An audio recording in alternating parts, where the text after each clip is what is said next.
एक पल एक दिन को, एक दिन एक जीवन को, और एक जीवन इस पूरी दुनिया को बदल सकता है। क्रोध को पाले रखना गर्म कोयले को किसी और पर फेंकने की नियत से पकड़े रहने के समान है। इसमें मनुष्य स्वयं जलता रहता है। अगर आप अंधेरे में डूबे हुए हैं तो आप रोशनी की तलाश क्यों नहीं करते? अकेले रहना बहुत अच्छा है, बजाय उन लोगों के साथ जो आपकी प्रगति के मार्ग में बाधा डालते हैं। हर दिन एक नया दिन होता है, इससे कोई फर्क नहीं पड़ता कि बीता हुआ कल कितना मुश्किल था। हर दिन का एक नया सवेरा एक नई उम्मीद लेकर पैदा होता है। तुम अपने भविष्य की चिंता मत करो, वर्तमान में जियो और अपने वर्तमान को सुधारो। तुम्हारा भविष्य अपने आप सुधर जाएगा। सच्चाई को अपनी जमीन बनाए, सच्चाई को अपना घर बनाए, क्योंकि दुनिया में इससे बड़ा कोई घर नहीं है। आपका काम है अपनी पसंद के काम को खोजना। अपनी पसंद के काम को खोजे और जब वो मिल जाए तो खुद को उस काम में पूरी तरह से लगा दे। यही सफलता का मार्ग है।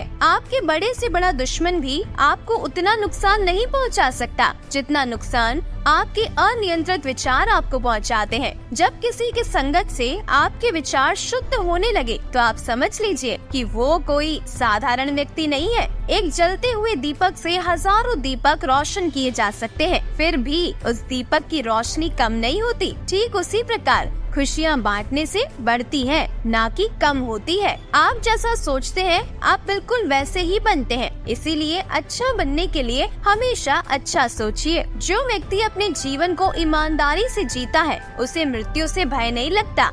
यही जीवन का सत्य है। अगर आप अंधेरे में डूबे हुए हो तो आप रोशनी की तलाश करो, अवश्य ही वो आपको अंधेरे से निकाल लाएगा। अतीत में ध्यान केंद्रित मत कीजिए और ना ही भविष्य के लिए सपना देखिए, बल्कि अपने दिमाग को वर्तमान क्षण में केंद्रित कीजिए। यही खुश रहने का मार्ग है। अगर आप दूसरों के लिए दिया जलाते हैं तो ये दिया आपके रास्तों को भी रोशन कर देता है। सत्य के मार्ग पर चलते हुए कोई व्यक्ति दो ही गलतियाँ कर सकता है, एक पूरा रास्ता तय न करना और दूसरा इसकी शुरुआत ही ना करना। जिस प्रकार एक मजबूत चट्टान हवा से प्रभावित नहीं होती, उसी प्रकार एक बुद्धिमान व्यक्ति अपनी प्रशंसा या आरोपों से विचलित नहीं होता। जो व्यक्ति सिर्फ बोलता रहता है वो ज्ञानी नहीं कहलाता, बल्कि जो व्यक्ति शांतिपूर्ण, प्रेम पूर्ण और निर्भय है वास्तव में वही ज्ञानी है। दुनिया में अज्ञान सबसे बड़ा अंधकार है, इसीलिए ज्ञान की तलाश कीजिए, तभी आप अंधकार से बाहर निकल पाएंगे।